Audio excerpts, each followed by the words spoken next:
Business યાત્રા શરૂ થઈ. સૌથી પહેલા 5 બહેનોને વાત કરી મારા પાડોશમાં કે મારો એક આવો વિચાર છે, તમે મારા સાથે કામ કરશો.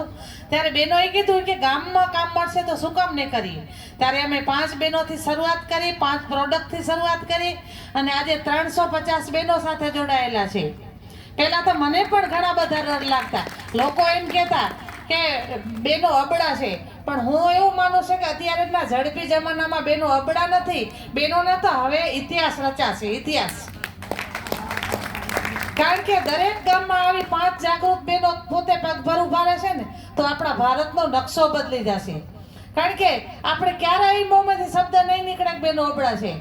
આપણામાં આટલી બધી કોઠાસૂઝ છે. અત્યારની તે દીકરીઓ ગ્રેજ્યુએટ છે, અત્યારનો સમાજ ગ્રેજ્યુએટ છે, તો ક્યાં અબળાની વાત આવી.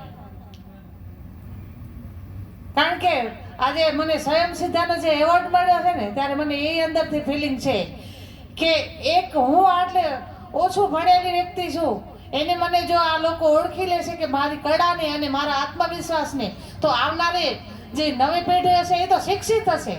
એ શું નહીં કરી શકશે, એ તો ધારે કરી શકશે.